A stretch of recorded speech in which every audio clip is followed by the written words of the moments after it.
Olá, meus amigos, sejam todos bem-vindos a mais um vídeo, sejam bem-vindos a mais uma poderosa mensagem de Deus para vossas vidas. Amém? Meu nome é Manuel Lima e eu espero que esteja tudo bem convosco. Espero mesmo de coração que esteja tudo bem convosco nas vossas casas e naquilo que vocês fazem. Amém? Assim como já viram aí em cima no tema, ou aqui embaixo, o tema de hoje é a união em Cristo Jesus. Sim, hoje nós abordaremos sobre como é possível a união em Cristo. O que é necessário para que seja possível? Segundo, como é que ele, a perfeita união, sim, é realidade. E terceiro, como é que sem ele é impossível sequer que haja união alguma. Amém. Então, sem mais, vamos para a mensagem. A palavra de Deus encontra-se no livro de Atos, Atos dos Apóstolos, no seu capítulo 2, versículo 1 a 4, muito conhecido por ser o que descreve a descida do Espírito Santo, conhecido por o vento impetuoso. Amém. Então, vou ler. Então, durante a festividade de Pentecostes, todos eles estavam juntos no mesmo lugar. Todos eles estavam juntos no mesmo lugar. Quando de repente veio do céu um barulho muito semelhante ao de uma forte rajada de vento e encheu toda a casa onde estavam sentados. E eles começaram a ver o que pareciam ser línguas de fogo. E estas espalharam-se e pousou uma sobre cada um deles. E todos ficaram cheios do Espírito Santo e começaram a falar em línguas, assim como o Espírito os capacitava. Amém? Aqui a palavra vem nos descrever um período pós-morte e ressurreição de Jesus Cristo. Um período marcado por perseguições, marcado por afrontas, que eles viviam no período em que a igreja estava a ser estabelecida, porque foi aí onde a igreja nasceu. E aqueles que eram devotos ao judaísmo eram contrários às práticas de Jesus, ou eram contrários àqueles que seguiam Jesus, e por causa disso os perseguiam, afrontavam, assassinavam e várias coisas aconteceram. Mas o que eu quero focar é no versículo 1 e 2, que diz que durante a festividade todos eles estavam juntos e no mesmo lugar. Primeira coisa, denota união. Por que união? Porque todos eles estavam juntos e no mesmo lugar, ouvindo uma só voz, seguindo um só caminho, com um só rumo. Amém? Então denota que a união não é só física, mas também é mental. Todos eles tinham um só propósito, todos eles conheciam-se de tal maneira que justificavam-se uns aos outros. Isso é união. Isso é o que nós precisamos. Eles tinham total convicção. Por quê? Porque eram todos irmãos. Porque eles sabiam que estamos a seguir um só caminho, estamos a seguir um só rumo. O nosso objetivo é só um, o nosso foco é só um. Então não tinha como eles serem enganados por certezas contrárias, por palavras contrárias e distorções. Não, não, não, não. Mas eles tinham uma só visão e por causa disso a união era perfeita no seu meio. Mas isso não é realidade na nossa sociedade. Por quê? Porque nós podemos notar que hoje em dia famílias, quer seja em ambientes de trabalho, na escola, não importa onde, mas sem Deus é impossível que haja união. E eu vou explicar o porquê. Pode acontecer, eu sei que vocês já experimentaram isso, ou já viram isso acontecer. Famílias que se amavam muito, famílias que se doavam por inteiro, famílias que parecia estar tudo bem, parecia estar tudo muito feliz, tudo muito alegre, tudo muito bom. Todos estão unidos, todos eles se reúnem, todos eles partilham daquele ambiente, todos eles conversas calorosas, conversas boas, conversas que mostravam mesmo que estavam unidos. E isso não é só uma vez, mas várias e várias e várias e várias e várias vezes aconteceu, e até pode ser por anos que isso tenha acontecido. Quer seja no trabalho, todos eles estão todos aí reunidos, falam bem um dos outros, compartilham da mesma mesa, não têm problemas uns com os outros, até que se ache o pecado. E por pecado eu quero dizer o seguinte: o erro, a falha. E nós devemos perceber já uma coisa aqui logo de início: é que os homens, por natureza, são pecadores. Os homens, por natureza, vão errar. Os homens, por natureza, vão falhar em alguma parte ou em algum período da sua vida. Isso é verdade. Ainda que nós sigamos a Cristo plenamente, devemos saber que vamos errar em algum momento. Isso é verdade. Mas eu não estou a dizer que você deve errar só porque vamos errar. Não. Por quê? Porque Deus julgará cada um conforme as suas ações. Coisas totalmente diferentes. É ter consciência do erro, outra coisa é errar propositadamente. Mas o que eu quero dizer aqui é que aquele tipo de ambiente estragou por causa da falha, quer seja do homem, quer seja da mulher. Quantas casas já se dissolveram por causa da mentira? Quantas casas, quantos casamentos acabaram porque o pai ou a mãe traiu o marido? Eu não estou a dizer que isso não é causa para separação, não. Mas eu estou a dizer que não havia união. Quantos filhos já não falam com os seus pais por causa de uma palavra que o pai falou, por causa de uma palavra que o pai declarou sobre o filho? Ou quantas mães já nem querem mais saber das suas filhas, por quê? Porque as filhas já não se importam mais com as mães. As filhas já nem querem saber das repreensões. As filhas só querem andar no seu próprio caminho e pensar que aquilo que fazem é o mais certo, quando não. Quando nós somos repreendidos pelos nossos pais, a fim de que possamos andar bem, a fim de que possamos andar num bom caminho aqui na terra. Porque é bom nossos pais nos repreenderem? Sim, é. E é muito bom. Se não te repreendem, preocupa-te. Preocupa-te mesmo, porque não é normal. Mas o que eu quero dizer aqui é o seguinte: é que a perfeita união só é possível quando o Espírito Santo está no meio. E nós podemos notar várias vezes famílias que se congregavam. Você olha a tio, você olha a avó, você olha a bisavó, você olha os sobrinhos, você olha os netos, todos aí correndo. E é um ambiente mesmo, você nota, você fala: uau, que união! Uau, que bênção! Mas tudo isso acabou por causa do pecado, por causa da falha de um, de outro, por pecados acumulados que chega um momento em que gera ruptura. Amém? Mas eu quero te dizer que em Cristo Jesus há solução. Em Cristo Jesus há salvação. Em Cristo Jesus há uma transformação de mente que leva a com que isso já não seja mais possível. Mas você me pergunta, como assim? Então eu vou te dizer. Jesus vem dizer em João 14 que quem me ama obedece às minhas palavras. Quem me ama obedece às minhas palavras. E também vem dizer no mesmo capítulo que eu rogarei ao Pai e eu e o Pai iremos até Ele e faremos a nossa morada nele. Ou duas coisas. Quem ama Jesus lhe obedece.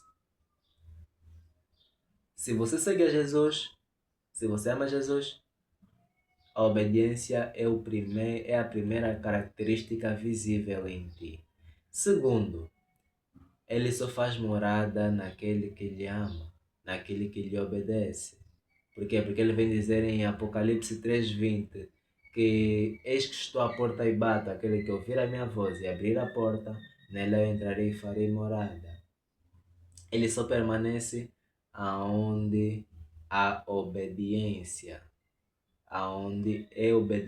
a obediência pelas suas palavras. Então nós podemos notar que quando Cristo é quem governa a nossa vida, nós podemos notar que nós estamos sujeitos debaixo da sua autoridade. Estamos sujeitos debaixo da sua autoridade. Nós podemos compreender o seguinte, que vamos obedecer àquilo que ele nos fala. De que maneira? Vocês me perguntam. Jesus vem dizer: perdoem-se uns aos outros, assim como eu sempre vos perdoei. Amem-se uns aos outros, assim como eu sempre vos amei. E se não perdoarem aos outros as suas falhas, as vossas não serão perdoadas diante do Pai. Jesus vem dizer palavras que nos fazem compreender que nós devemos amar uns aos outros de tal maneira que nós demonstremos os frutos da presença dele na nossa vida. Como assim? Os frutos do Espírito Santo, quais são? O amor, a verdade, a alegria, a justiça, a temperança, a longanimidade e vários outros descritos em Gálatas 5:22.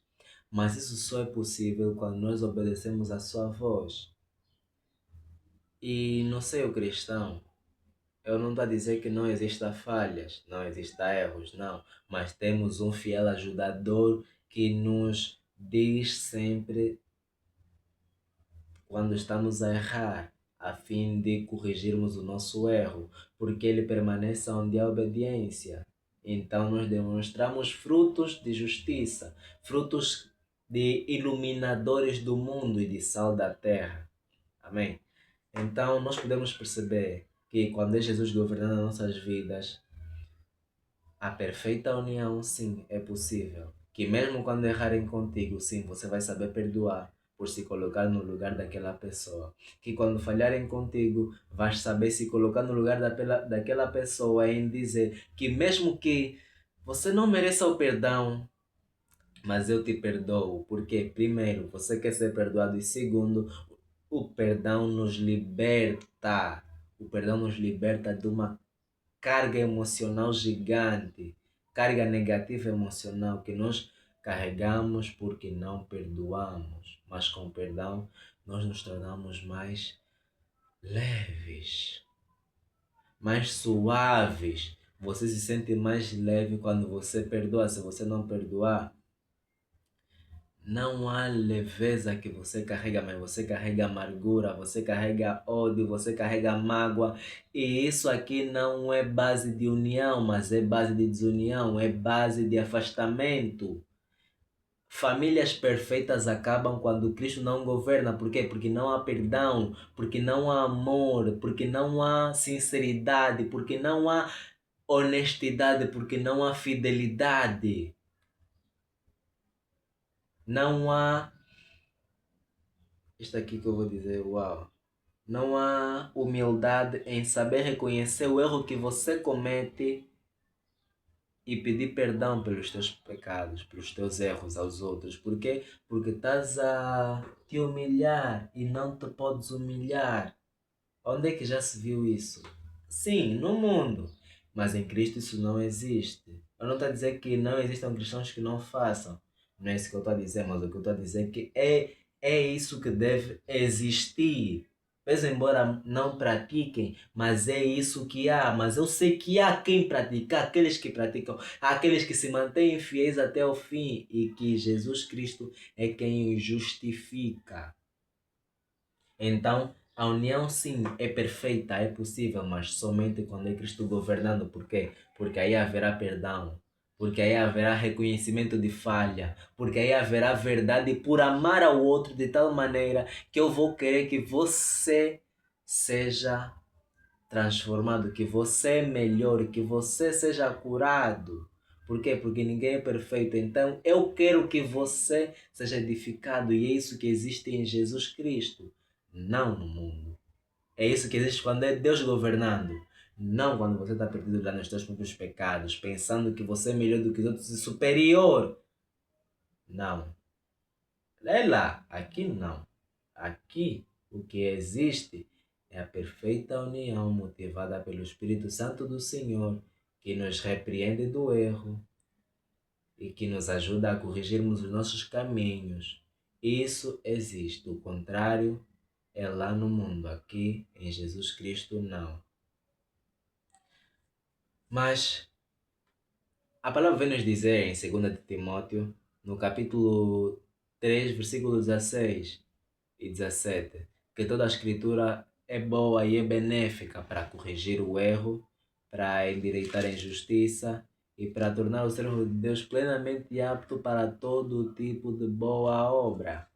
Eu resumi, mas é nisso que diz que a palavra de Deus é boa para corrigir o erro, para endireitar a injustiça, para que você esteja consciente de bases espirituais, de bases bíblicas, a fim de que você possa fazer todo tipo de boa obra e obras que agradem ao Senhor, mas é impossível que você faça algo bom sem ter base. Base é importante.